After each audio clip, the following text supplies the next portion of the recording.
Qui c'est Sania Kanto-Entep? La formation a toujours été l'un des piliers de la LGA, dans les bons comme dans les mauvais moments. Mais depuis quelques saisons, et désormais l'arrivée de Jean-Marc Furlan, cette dernière, pourtant réputée, a pris un sérieux coup derrière la tête, avec la décision de faire confiance à des joueurs au profil plus expérimenté. Ce choix est-il compatible avec la LGA? Est-ce une erreur de mettre la formation de côté?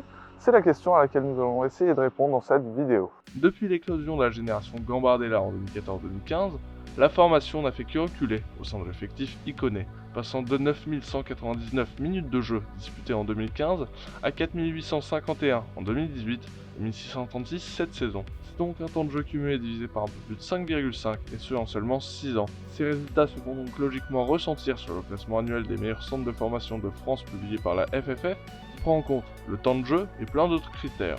Puisque le JOCR, habitué au top 8 depuis 2012, est passé de la 6ème place en 2015-2016 à la 16ème l'année passée. Bien entendu, cela ne risque pas de s'améliorer, puisque le JA n'a pas de titulaire formé au club de moins de 25 ans cette année, comme c'était le cas la saison passée, avec Harrison Marcelin qui totalisait 1473 minutes de jeu en 6 mois, soit quasi autant que le temps de jeu cumulé de tous les jeunes auxerrois cette saison. On peut donc logiquement se demander si la formation auxerroise a baissé ou non en qualité. C'est pas qu'elle a baissé, disons qu'avec la descente en Ligue 2, ça baisse mécaniquement parce que tu n'arrives pas à attirer les mêmes joueurs qu'auparavant. Alors tu n'attireras pas les joueurs qui sont vraiment très bons et qui eux vont être à Paris, à Lyon ou à Rennes.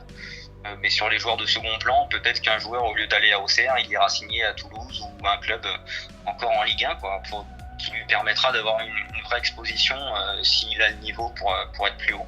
Si la qualité peut jouer, on peut également pointer du doigt la direction actuelle et le virage pris en 2017. Si la LGA formée, c'est parce qu'elle n'avait pas assez d'argent pour acheter des valeurs sûres, les postes les plus secondaires étant comblés par de jeunes joueurs, on se souvient du recrutement de Ruben Aguilar, lancé titulaire sans expérience du monde professionnel, mais l'arrivée du milliardaire James Zou de la direction actuelle et des entraîneurs qui se sont succédés, en l'occurrence Gilo, Correa Doré puis Furlan, ont redistribué toutes les cartes.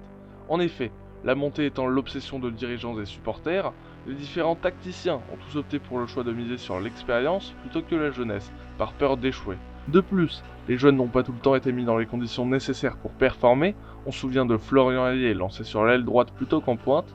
Seulement, si ça fait débat, c'est que certains joueurs d'expérience n'apportent pas de plus-value notable ou suffisante pour justifier leur recrutement et la non-utilisation d'un jeune formé au club.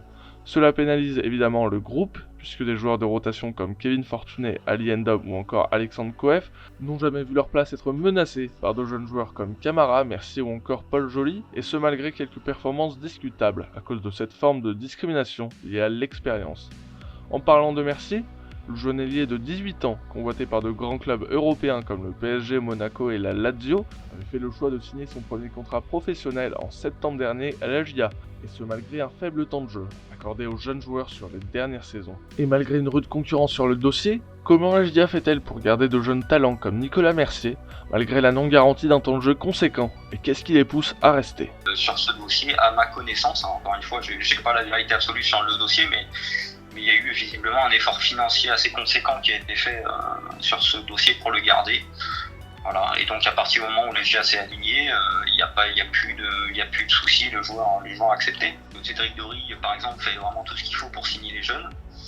Il y en aura encore des signatures qui vont arriver de jeunes du centre de formation. Donc c'est fait, voilà, il fait ce qu'il faut. Quand il signe Nicolas Mercier, il fait ce qu'il faut. Quand il signe Paul Joly, il fait ce qu'il faut.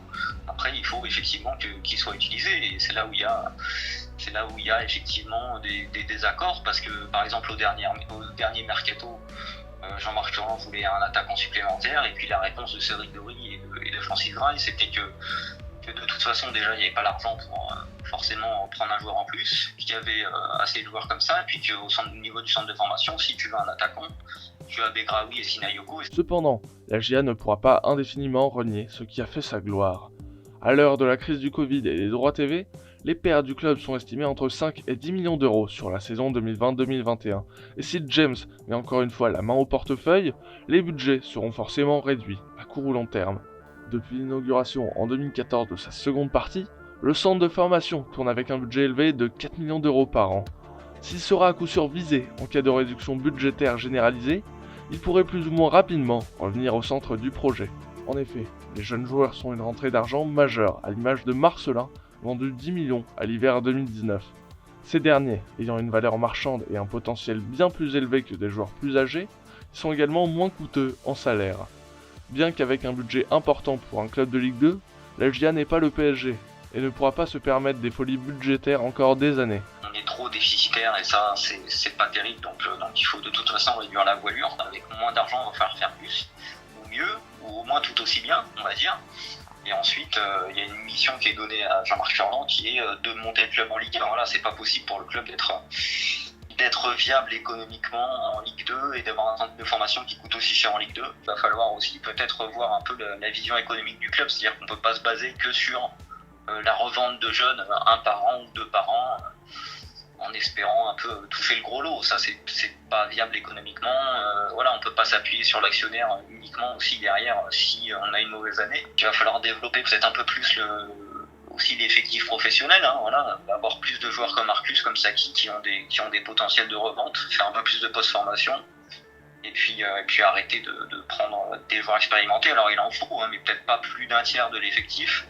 Mettre un peu les jeunes en avant, donc c'est-à-dire leur laisser de la place aussi. Hein. On voit avec Sonny Letton et De Persin que c'est le cas. Voilà, quand on leur laisse de la place aussi, ils ont leur place dans le groupe pro. Bon bah voilà, cette vidéo est terminée. Merci à l'excellent Alex Agilia pour tous ces éclaircissements. Sur ce, c'était Panenka. Abonnez-vous, likez, partagez. Tchuss.